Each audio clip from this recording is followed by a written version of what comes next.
Hello అండి. అందరికీ నమస్కారం. ఈరోజు చాలా దుర్దినం ప్రజాస్వామ్యంలో బ్లాక్ డే అని చెప్పుకోవచ్చు. అటువంటిదే జగన్మోహన్ రెడ్డి గారు విజయవాడలో మేమంతా సిద్ధం బస్సు యాత్ర బస్ స్టాప్ పైన ప్రజలకు అభివాదం చేస్తుండగా ఎవరో ఆగంతకులు ఆయన్ని రాయితో కొట్టడం జరిగింది. అది అదృష్టవశాత్తు దేవుడి దయ వలన అది కంటికి కన్నిరెప్ప పైన తగిలింది. కంటికి ఏం అవ్వలేదు అదృష్టవశాత్తు. కొంచెం గాయం పెద్దగానే కనిపిస్తుంది ఇంపాక్ట్. మీరు చూడొచ్చు పక్కన వీడియోలు నేను ప్లే చేస్తున్నాను, ఫోటోలు కూడా.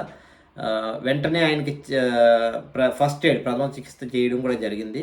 ఎందుకంటే వాళ్ళతో కొంత డాక్టర్లు ఆల్రెడీ ట్రావెల్ అవుతారు కాబట్టి ఇది పెద్ద నాయకులు ఎవరికైనా ఉండేదే. అయితే ఇది జరిగింది కూడా ఏంటంటే ఆ టైంలో కరెంట్ కూడా లేదని చెప్తున్నారు.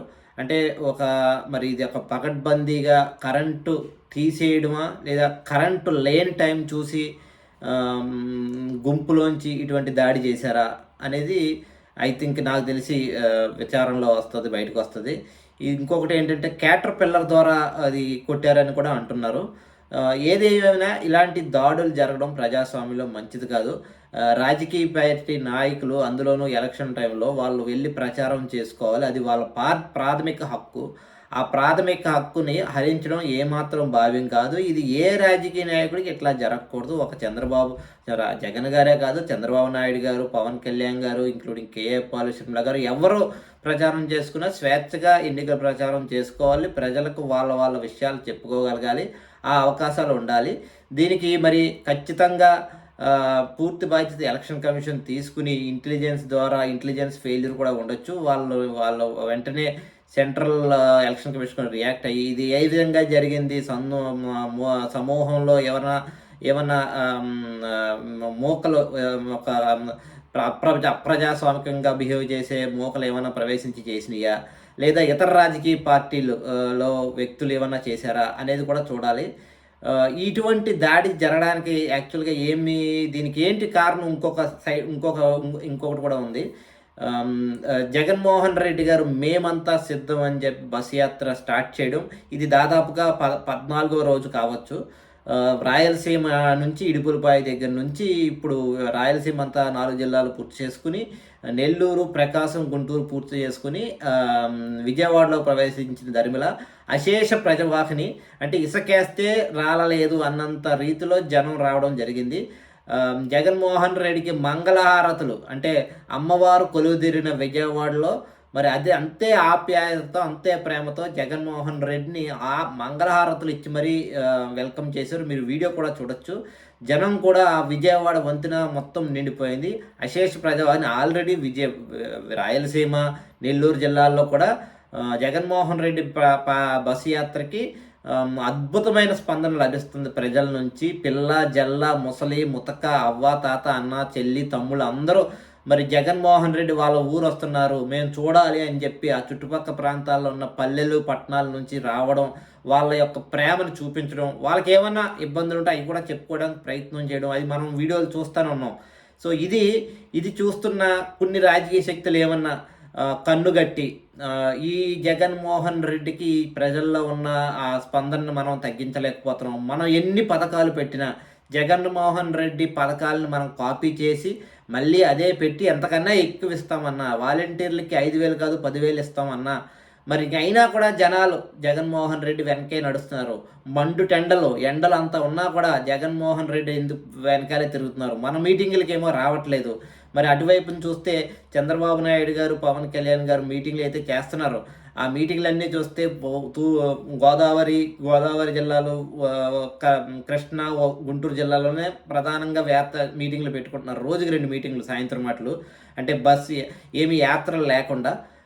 అది కూడా ఆ మీటింగ్లు కూడా ఒక ఇరుకైన 4 కోడల మధ్యలో పెట్టుకుంటున్నారు. సరే, వాళ్ళు ఏదో చేసుకుంటున్నారు, వాళ్ళకి వీలైన ఆ పార్టీకి వీలైంది వాళ్ళు చేసుకుంటున్నారు. దానికి భిన్నంగా జగన్మోహన్ రెడ్డి బస్సు యాత్ర అంటే ఒక జన సముద్రం కదులుతున్నట్టుగా అలా అక్కడ రాయలసీమ నుంచి అలా కంటిన్యూ అవుతుంది. అయితే ఇక్కడ గమనించాల్సిన విషయం, ఎప్పుడైతే జగన్మోహన్ రెడ్డి విజయవాడ, గోదావరి జిల్లాల్లోకి రేపు ఎల్లుండి గోదావరి జిల్లాలోకి ప్రవేశిస్తారు. గోదావరి జిల్లాలోకి ప్రవేశిస్తున్న సందర్భంగా జగన్మోహన్ రెడ్డి గోదావరి జిల్లాలోకి వస్తే జనాలు ఫుల్గా వస్తారు. ఆకాశం ఈ నింద అన్నట్టుగా వస్తారు. ఖచ్చితంగా గోదావరి జిల్లాల్లో ప్రజలు అత్యంత ప్రేమాభిమానాలు కనబరుస్తారు. వెయిట్ చేస్తున్నారు జగన్మోహన్ రెడ్డి ఎప్పుడు వస్తాడా చూద్దామా, ఎప్పుడెప్పుడు జగన్ అన్నని చూద్దామా అని వెయిట్ చేస్తున్నారు. వాళ్ళకి తెలుసు రాజకీయ పార్టీలకి గోదావరి జిల్లాల్లో యాత్రలు భిన్నంగా ఉంటాయి ఇతర జిల్లాలతో పోలిస్తే. ఏ రాజకీయ నాయకుడైనా అశేష స్పందన ఉంటుంది.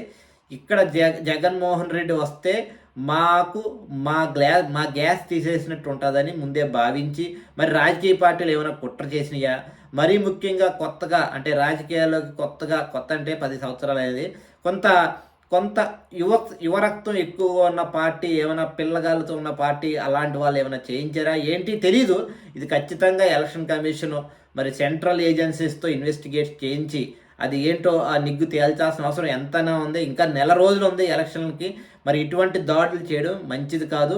ఇలాగే ఇదే పద్ధతిలో వైఎస్ఆర్ కాంగ్రెస్ పార్టీ మరి 151 మంది ఎమ్మెల్యేలు గెలిచి 50% ప్లస్ ఓట్ షేర్ ఉన్న పార్టీ, వాళ్ళ కార్యకర్తల బేస్ కూడా ఎక్కువ, అభిమానం కూడా ఎక్కువ. మరి వాళ్ళు ఏమన్నా మా లీడర్ జోలికి వస్తే మీ అంతు చూస్తాం, మీ సంగతి కూడా తెలుస్తామని వాళ్ళు ఏమైనా నిర్ణయం తీసుకుని మీ యాత్రలు కనుక పడాలని నిర్ణయించుకుంటే ఏమవుతుందో ఆలోచించుకోండి. ఇది ఎట్టి పరిస్థితుల్లో కరెక్ట్ కాదు. అన్ని రాజకీయ పార్టీలు ఖండించాల్సిన అవసరం ఉంది. నేనైతే నా తరపున తీవ్రంగా ఖండిస్తున్నాను. జగనన్నకి పొరపాటున అది ఏమన్నా రాయి కొంచెం అటు ఇటుగా తగిలి కన్నుకి ఏదైనా అయితే మరి ఈరోజు రాష్ట్ర ముఖ్యమంత్రికి అటువంటి పరిస్థితి వస్తే అట్లాగే మరి ఆ వైఎస్ఆర్ కాంగ్రెస్ పార్టీకి చాలా ఇబ్బందికరమైన పరిస్థితులు కలిగించుంటే మరి ఇంకో రకంగా ఉండేది. అదృష్టవశాత్తు అది ఒక చిన్న గాయంగానే కనిపిస్తుంది టీవీలో చూడొచ్చు. ఇటువంటిది మంచిది కాదు. అండ్ సంయమనం చాలా అవసరం. చంద్రబాబు నాయుడు గారు మిగతా పార్టీలు కూడా దయచేసి మీరు యాత్రలు జగన్మోహన్ రెడ్డి బస్సు యాత్ర ఇటు వచ్చింది కాబట్టి మీరు కూడా వేరే జిల్లాలకు వెళ్ళి ఫోకస్ చేసుకోవడం తిరగడం మంచిది. ఎందుకంటే ఒకే జిల్లాలో అందరూ తిరుగుతుంటే కూడా కొంచెం ఈ పొలిటికల్ ప్రెషర్ అది ఉంటుంది. సో కొంత ఈజ్ ఆఫ్ చేయడం, మీరు కూడా ఇతర ప్రాంతాలపైన ఫోకస్ చేసి మీ ప్రజాదరణ ఎలా ఉందో మీరు కూడా పరీక్షించుకోవాలి. రాజకీయాల్లో దాడులు మంచివి కాదు. జగన్మోహన్ రెడ్డి పైన పర్సనల్గా మీరు రాజకీయంగా దాడి చేస్తున్నారు. జగన్మోహన్ రెడ్డి రాష్ట్రాన్ని ముంచేస్తున్నాడు, నష్టం చేస్తున్నాడు అని రాజకీయంగా దాడి చేస్తున్నారు, పర్సనల్గా దాడి చేస్తున్నారు, కుటుంబ సభ్యులతో అక్క చెల్లెలతో మాట్లాడిస్తున్నారు, వాళ్ళ సిస్టర్తో. అది సరిపోదన్నట్టుగా ఇట్లాగా భౌతిక దాడులు దిగుంటే అలా దిగడం వల్ల మీరు అనుకున్న లక్ష్యాన్ని అయితే చేరుకోలేరు. ఇది ఏమాత్రం మంచిది కాదు. కబడ్దార్, ఎవరై చేశారో వాళ్ళందరికీ కబడ్దార్. ఇది మంచి పద్ధతి కాదు. రాజకీయాల్లో హుందాగా ఉండాలి, గౌరవంగా ఉండాలి, అందరికీ సమాన హక్కులు ఉంటాయి. ముఖ్యంగా ఎలక్షన్ టైంలో జగన్మోహన్ రెడ్డి గారి పైన దాడిని తీవ్రంగా ఖండిస్తూ భవిష్యత్తులో ఇటువంటివి జరగకూడదు. అండ్ ఇటువైపు వాళ్ళని అటువైపు వాళ్ళని వైఎస్ఆర్ కాంగ్రెస్ పార్టీ అటు పార్టీలు కూడా సంయమనం పాటించమని ప్రజలు చాలా పీస్ఫుల్ వాతావరణంలో ఓటు వేసుకుని వాళ్ళకి ఏ పార్టీ వల్ల మంచి జరుగుద్ది అనేది వాళ్ళు ఆలోచించుకుని ఓటు వేసే విధంగా పరిస్థితులు కల్పించమని కోరుకుంటూ సెలవు.